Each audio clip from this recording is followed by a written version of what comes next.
शहीर अहमद ने तुम्हें प्रपोज किया है? शहीर इंडस्ट्रीज के ओनर ने? तो हैरान हो गई यार। और मैं भी तुम्हारी तरह ही हैरान हुई थी और इसी चक्कर में उसे एक बार इनकार भी कर आई।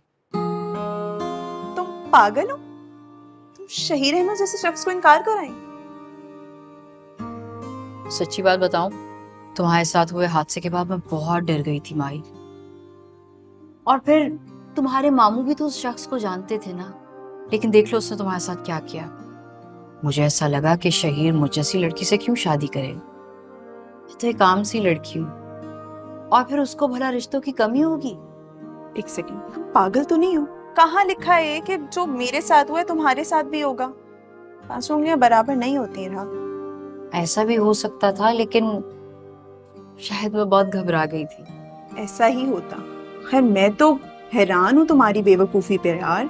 तो शुक्र है तुम्हारे चचा जान ने अक्लमंदी से काम लिया, वरना तुम तो एक घाटे का सौदा कर चुकी थी। मुझे एक बात बताओ, तुम्हें उसकी शराफत और अच्छाई का अंदाजा इस बात से भी नहीं हुआ कि जब बॉस ने तुम्हें पूरे ऑफिस के सामने इतना इंसल्ट किया था तो उसने बॉस को मजबूर किया था कि वो तुमसे माफी मांगे, और तुम्हारी जॉब बचाने की खातिर उसने करोड़ों की इंश्योरेंस भी खरीद लिया है।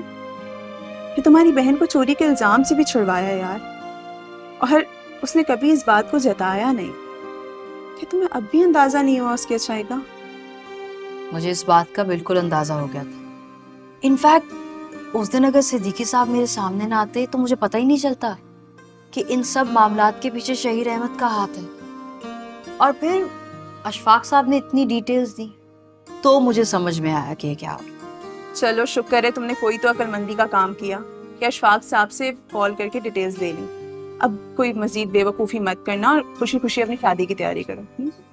ठीक है, ये तो मैं कर लूंगी, लेकिन तुम मुझे डांटना बंद करो। कभी कभी तो मुझे ऐसा लगता है कि शहीर अहमद ने तुम्हें अपॉइंट किया मुझे सुनाने के लिए। शहीर अहमद जैसे हैंडसम इंसान के लिए तो ना ये सर्विस मैं फ्री में देने के लिए तैयार हूँ।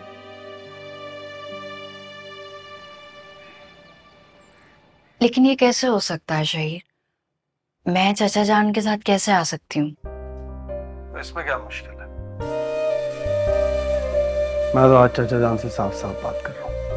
15 दिन के अंदर अंदर शादी कर रहे हैं। मुझसे और इंतजार नहीं होता। अब इतनी जल्दी भी नहीं मैंने कहा। तुम रह सकती होगी, लेकिन मेरे लिए अब तुमसे दूर रहना नामुमकिन हो गया। जब से तुमसे मिला हूं, ऐसा लगने लगा है जैसे अपने ही वजूद के किसी खोए हुए हिस्से से मिल रहा हूं। तुम्हें पाऊंगा तो मुकम्मल हो जाऊंगा।